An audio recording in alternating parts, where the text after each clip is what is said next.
One of the most famous games in the English classroom is Alibi. It's fantastic. Chances are you've at least heard of it, if not played it yourself. But is there a way to make it even better? I'm Will from Enchanted ESL, and in this video I'll explain what Alibi is, how to play it, and how to play it in a way that challenges your students to apply all their speaking skills. First of all, Alibi is a game with two criminals that have to come up with a shared story, their alibi. The rest of the students then interview them individually and try to find the holes in their alibi. To play, you need a minimum of 4 students, but ideally 6 or more. If you have a class of 15 students or more, you might want to split them into individual games to play separately, because otherwise the police teams are going to get very big. Also, students should have about an intermediate or higher level of speaking. The game revolves around asking and answering questions, so it's not great for absolute beginners and young children. And you don't need any special equipment or materials. Ideally you'd have 2 separate rooms, but you can play with just one as long as they can be on the other side of the classroom without hearing each other. Alibi is quite a long game. Even with advanced students, one round is going to take a minimum of 15 minutes. More realistically, about half an hour. And bear in mind that all of your students will want to be criminals at some point, so you will have to play multiple rounds. Now, the reason why I love this game is because it gets students practicing multiple different skills. First, they have to think about what they're saying. Details matter. Second, players acting as police officers have to come up with really good questions, usually writing them down. The best questions will extract the most information. Third, there's an element of improvisation. Yes, they have a prepared alibi and prepared questions, but as they get going in the conversation, they have to react to what the others say. The criminals have to invent answers to unexpected questions on the fly, while the police officers can react to what the criminal says and ask follow-up questions. So there's lots of different thought processes going on at the same time. All that being said, it's not the easiest game to play. There are plenty of things that could go wrong. So let's take a look at the rules, and along the way I'll give you lots of tips that I've developed from my own experience. The first thing to do is split students up into criminals and police. Usually there are 2 criminals. However, if you have large groups, you might want to have 3. Beware that if you do this, the game will be longer. Everyone else is a police officer. You should split the police officers into 2 teams, or if you have 3 criminals, 3 teams. Now you come up with a crime. It doesn't really matter what this is as long as it's appealing to the students. Arson in Paris, murder in Tokyo, robbery in Rio de Janeiro. Whatever you like. Now, the criminals did this crime, but they have to come up with a watertight alibi that stops the police putting them in prison. So they go to another room, into the corridor or outside the building, anywhere where the police can't hear them. And there, they have some time to plan their alibi. They should focus on what they were doing on the day of the crime, but not the crime itself. They must have been together all of that time, and they must have visited at least 3 places. These rules are there to make sure they don't just say they slept at home all day, which would be really boring. Encourage students to be creative with their alibis in the spirit of fun. For the alibis, details are important. They shouldn't only think about what they did, but what clothes they wear, what they ate, all of those kind of things that the police could ask them. Generally, 10 minutes is plenty of time to come up with a good alibi. With advanced and mature students, you might limit it to just 5. Be strict on these timings. They will beg you for more time, but don't give it to them. For those who might struggle, let them write their ideas down on paper.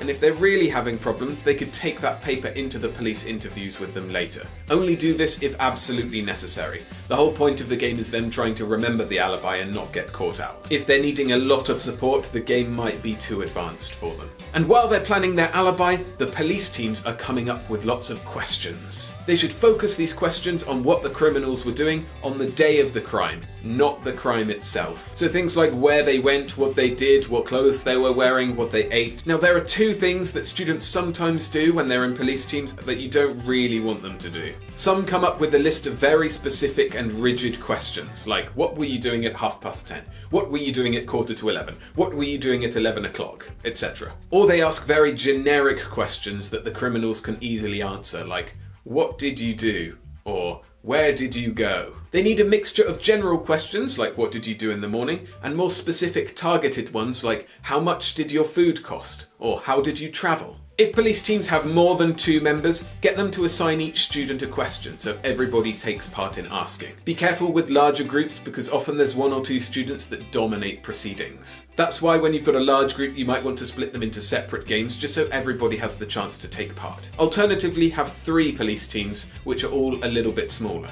Remember, you will need 3 criminals for this and it will take longer. When the 10 minutes of preparation time is up, move on to the interrogation phase. At this stage, each criminal gets interviewed by a police team. You should have the same number of criminals as police teams, so you can match up 1 for 1. Here you need some kind of barrier between the criminals. Ideally you'd have them in 2 separate rooms, but if you've only got 1, position them at opposite sides of the classroom so they can't hear each other and they can't communicate non-verbally either. There should be no contact between the criminals. Now the police teams ask their questions. Now this rule is very important.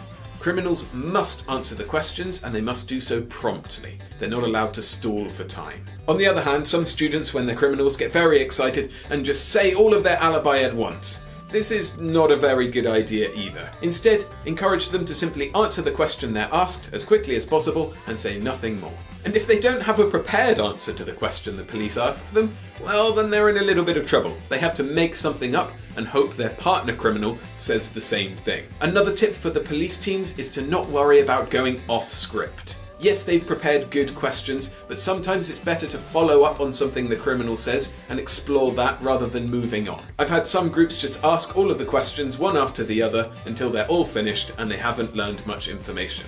Then they don't know what to do. If you see this happening, it's a good idea to intervene and get them to react to what the criminal says. Most police teams like to write down the answers so they can remember them and compare them with what the other criminal says. This is a good idea, but advise them not to spend too long writing because there is a time limit to the questioning sessions. Speaking of which, 5 minutes is about right for each interview. When it's finished, criminals swap positions and talk to the other police team. If there are 3 criminals and 3 police teams, you'll need to do another interview session later, which is why it takes longer. It might actually be a good idea, if you're playing with 3 teams and 3 criminals, to shorten the interview time to just 3 minutes. It's harder for 3 criminals to make their stories correspond, so having less time in police interviews means there are fewer things that can go wrong. And as usual, be very strict on timings. If you don't, the game will drag on and on and on. It might be worth having a visible countdown timer on the whiteboard or something so that students can see how much time they have remaining. When the interviews are all over, the police teams have a few minutes to find the discrepancies between the 2 stories. Police teams are not allowed to confer with each other.